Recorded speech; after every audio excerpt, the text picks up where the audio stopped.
Right, let it go, now glide. Let it go, now glide.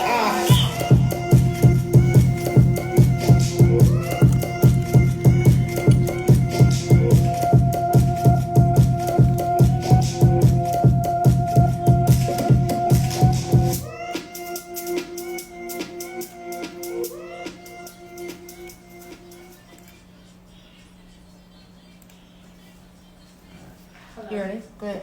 You can take it. Yes. Good. This is who? Say it again. Oh, you said Moody? Oh, Rufine. Oh, how are you? I'm like, cool. I'm like, cool. Yes. You can start the show when you claps.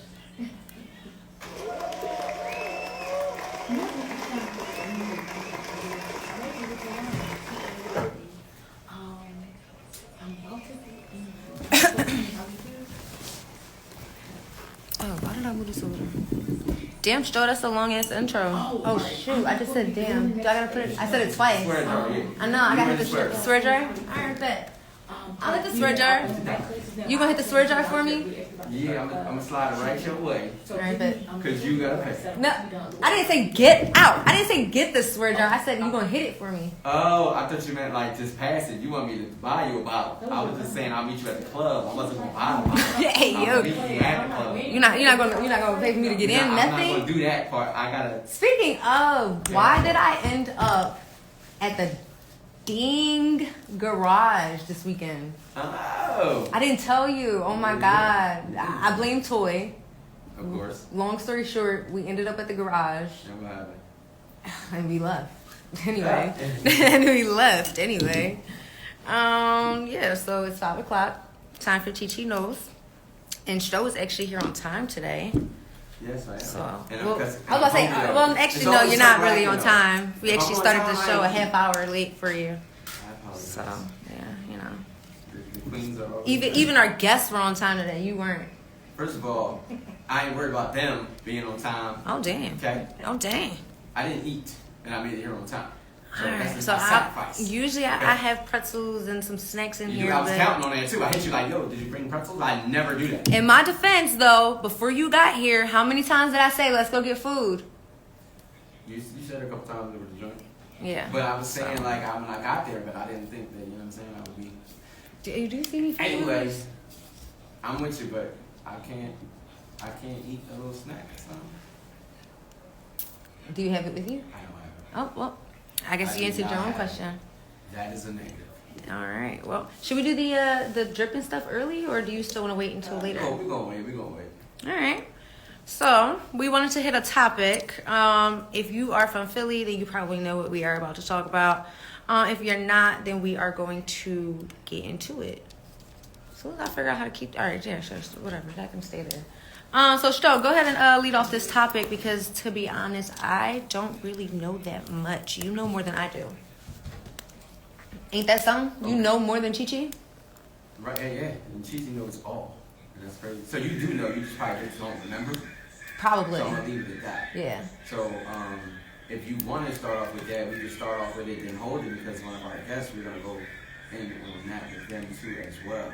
Yeah. So first off, we want to give a moment of silence.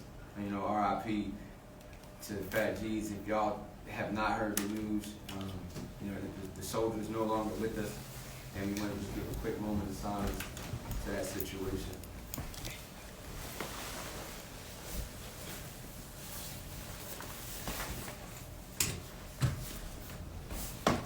All right. Now, people, we want to start off by saying let's love one another because you know it's strength in numbers, and we're not being as strong as we could be with less members.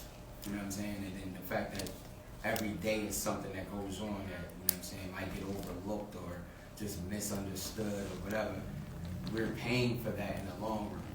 So stop looking for immediate gratification and let's go towards the long run. You know what I'm saying? It's the end game that actually the focus should be on. Now, man, Phat Geezz, he was young, you know what I'm saying, real dedicated, determined, Been around for a while in the game. He was a local artist, you know what I'm saying? Just really breaking out his shell right now. He was really on the run. A lot of plans he was putting together, coming forth, you know what I'm saying? Everything coming to fruition. And it's just sad to see that we don't know exactly who did it, but the footage that I've seen, it appeared to be one of our own that did it. You know what I'm saying? And that's just hate.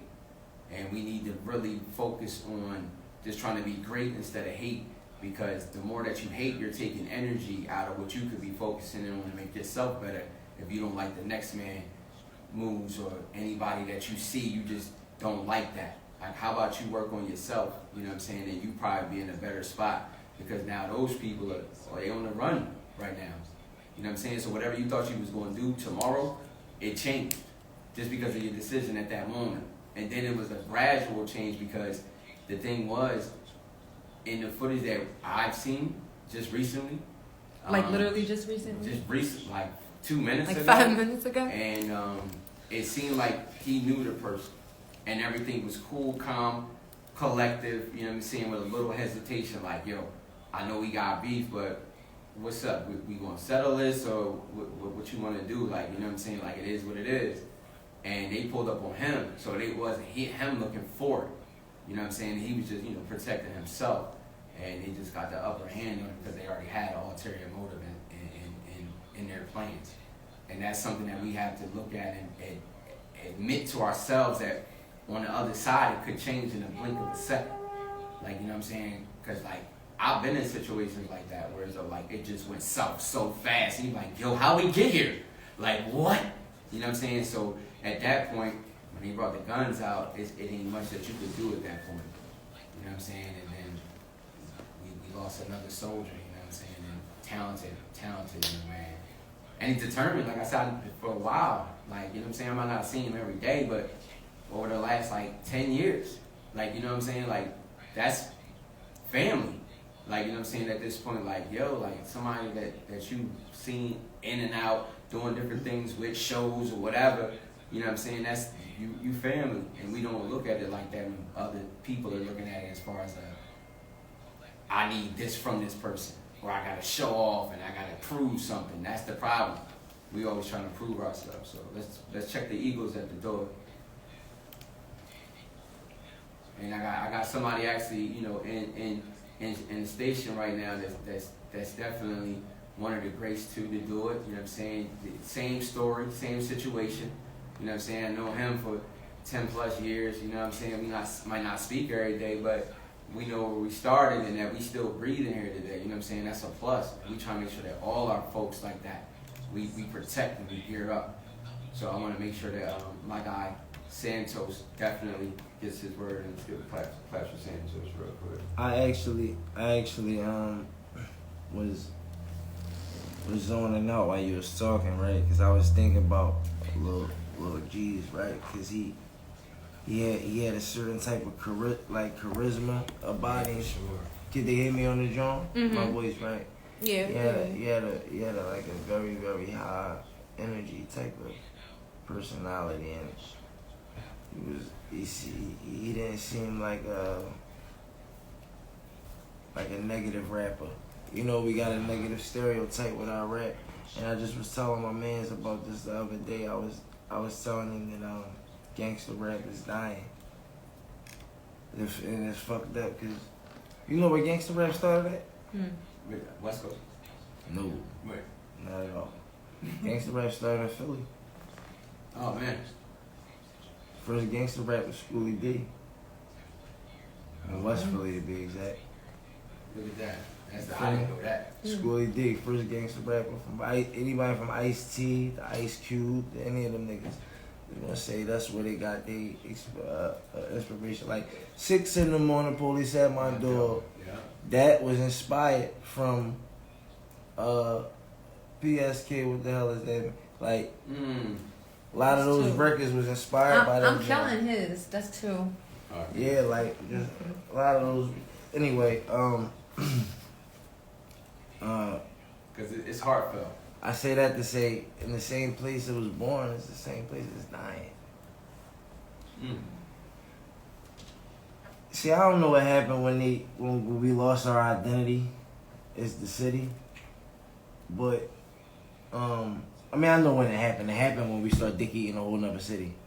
I can curse on it. No, you cannot. That's Nah, three. That's That's three. it's heartfelt. Oh, you Yeah. curse? So like it's I mean, it's slide. Yeah, it kind of falls out sometimes. Alright, I'm gonna keep it together. Yeah, you can try. You can try.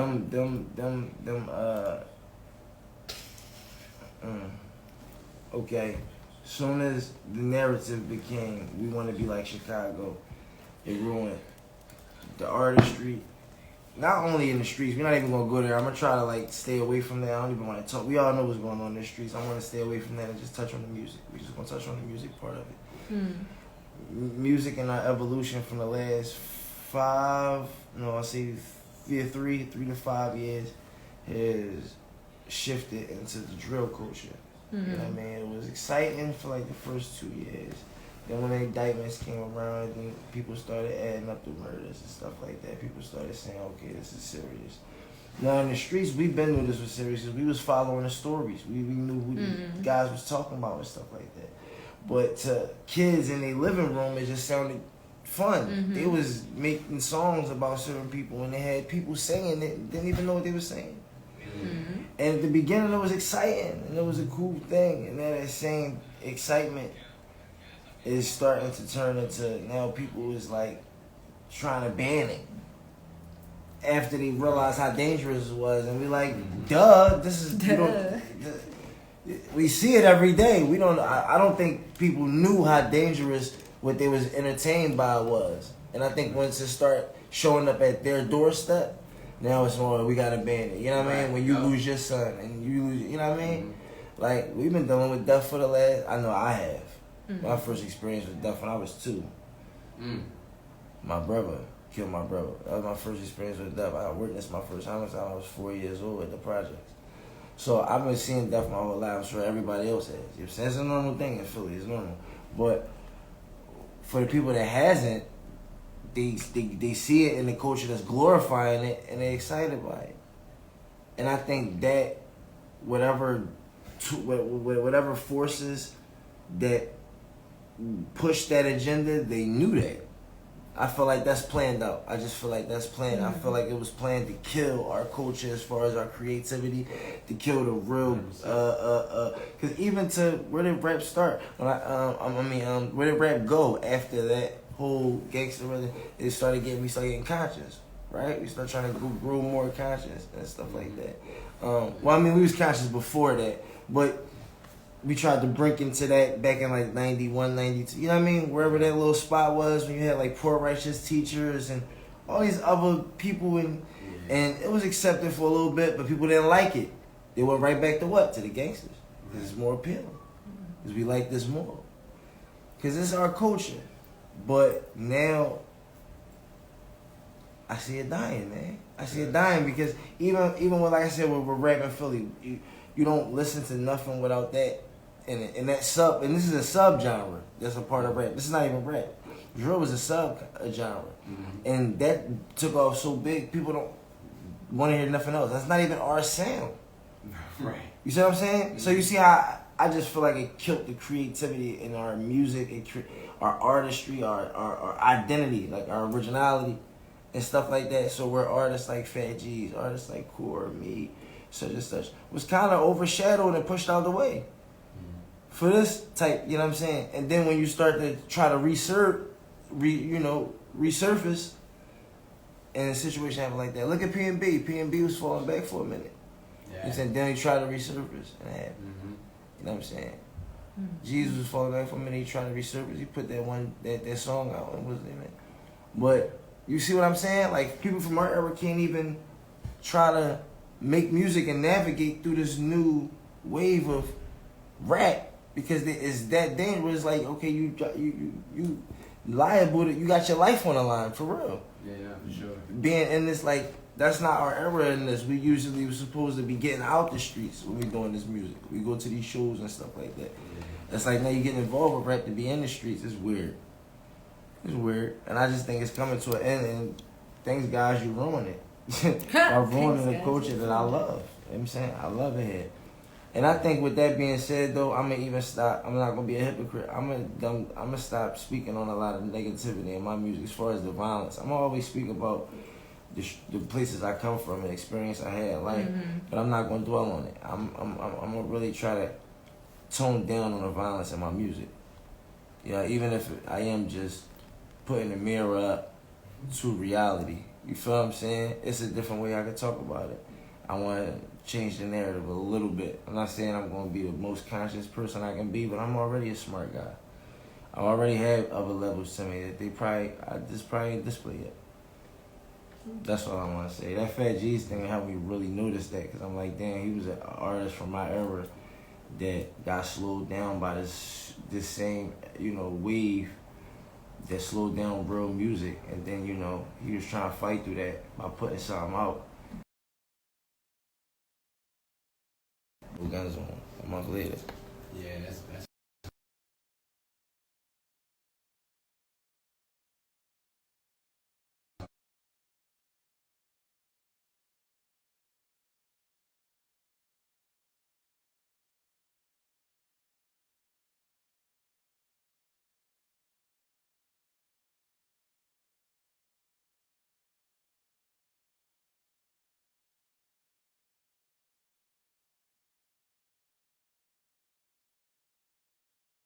happens, you know what I'm saying? And while we on that, I want to shout out Tool Black. I had a friend named Tool Black, was a dope artist. He was crazy. He just lost his life not too long ago. Probably still only like 5 months ago, 5-6 months ago. He was one of the hottest rappers I ever heard in Philly, and he was on the brink of being heard a lot more. Like